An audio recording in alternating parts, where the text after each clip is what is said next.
In our area, they had a thing called LIGO, L-I-G-O. Laser Interferometer Gravitational Observatory. There's only 2 of them in the United States, in United Louisiana, States. and I visited them, Louisiana and up in Oregon, or Washington Yeah, State. so that was another thing in our area. So, there was By a the way, lot just to be clear, that is discovering colliding black holes in other galaxies across the universe. Damn. It's a new kind of telescope, and you got it there in your home state. I knew they were up to something. Oh, yeah. All we heard was that they had gravity hunters out there. That's a good way. That's a poetic way to put it. So that's what we heard. And so there'd be people like, if you saw somebody that could dance real good, you'd say they were like one of those gravity babies or whatever. Or sometimes people would have parties and people would say, oh, we're going to get and they would live near there in Livingston Parish, Louisiana, where that LIGO Center is. And they'd say, we're going to get so fucked up we can't even feel the gravity. Yeah, there it is. Yeah, that would be part of it. Wow, zoom in on that. That's crazy. Yeah. So what's going on there, if your listeners have access to this, the viewers. So those are 2 long tubes, and they send a beam of light from that central building simultaneously the full length of both tubes. And then there are mirrors at the end of those both tubes, and it reflects back, and they recombine the light.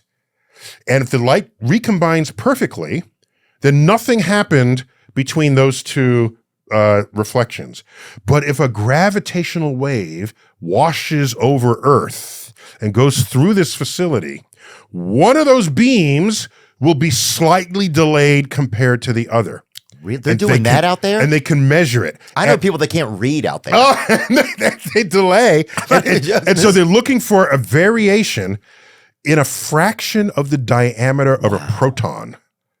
And that is a completely evacuated tube that goes up and back. So tell me this. So say they find say there's some variation. What does that tell them? That there's some pull on the Earth? First, it tells you that the thing actually happened. Einstein predicted the existence of gravitational waves. This discovered them 60, 70 years later. Wow. Okay? No, more than that. This was 2000. When was that? This century, Einstein made the prediction in 1916. So you're talking basically 100 years. Wow. A century, there's a prediction and then a discovery. And this is ground truth that our ideas actually match objective reality. Okay. And you want to say, well, how does that put food on your plate? It doesn't, but it advanced technology in a way that will surely have applications later on. Einstein wrote down the first equation in a paper called On the Stimulated Emission of Radiation, obscure quantum physics paper in the 1920s, late teens. And why are you doing that? You're a smart guy. Why don't you help put food on people's plates? Do you know what that's the foundation of? The laser, which would not be built until the 1950s. Damn. And lasers back then were cost tens of thousands of dollars and they were room size. Now they're impulse items at Walmart for laser pointers, right? Oh, yeah. But lasers are now, barcode, now photos can do it, but in their day, barcode reading, laser surgery, LASIK surgery for your eyes, laser cosmetics removal. So lasers. You put a laser on anything, on anything. Will buy it. And do you think Einstein's saying, yes, we're going to have LASIK surgery with this equation that I wrote? No, he didn't think that. Nobody's thinking that. So the people say, why are we doing this with smart people when the smart people could be solving the homeless problem? Because we don't know what the future is going to be. You don't know what the future is going to be. Somebody might invent a laser that makes homeless people happy. Okay. So you don't know. What about this, though? So say that thing picks up some sort of gravitational wave. What does it mean? It means that there's a black hole that's kind of sucking on Earth a little? No, it meant 2 black holes collided, and the collision is quite catastrophic, and it sends a ripple. It's like tossing a pebble in a pond. Okay. And you see the ripple go out in all directions. Except the pond surface is flat. In space, this is a ripple that goes through full 3 dimensions of space. And it's moving at the speed of light, and it washes over Earth at the speed of light. And by the way, remember I said, make sure you don't think something that's true that's not. You feel what you want to be true rather than what is true. Suppose you're just a mischievous graduate student, and you're in that facility. Say, I'm going to tweak this, and everyone else is going to think they actually discovered something, okay? Yeah. All right. Suppose you did. Suppose you're diabolical. Or you're just a prankster. Oh, I would do that easy. You're just a prankster. All right. We have built-in protections against that. Oh, damn.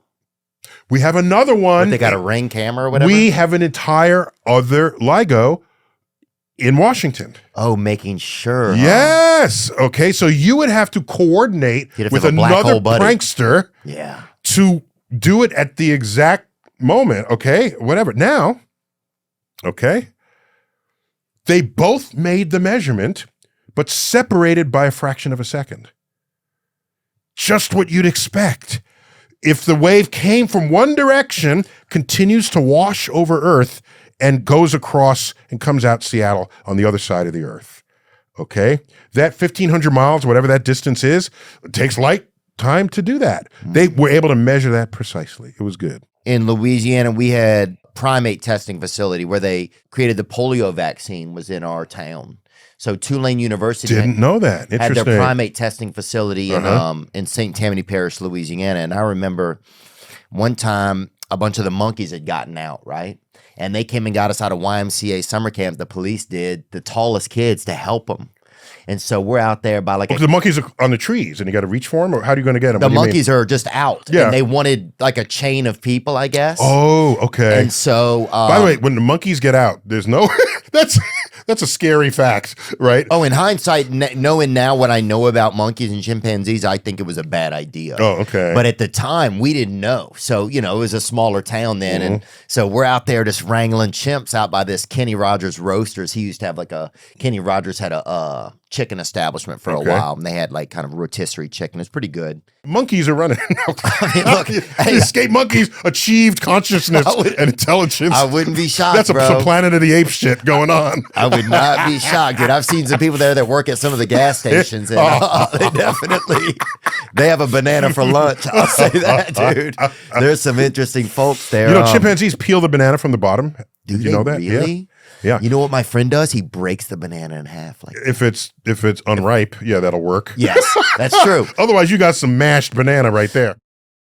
Hope you enjoyed that video, and you can watch another. And you can watch this one. You can watch this one. Different options, different choices. Some guy just brings you one option. Not this guy. Two options. Watch one. This one or this one.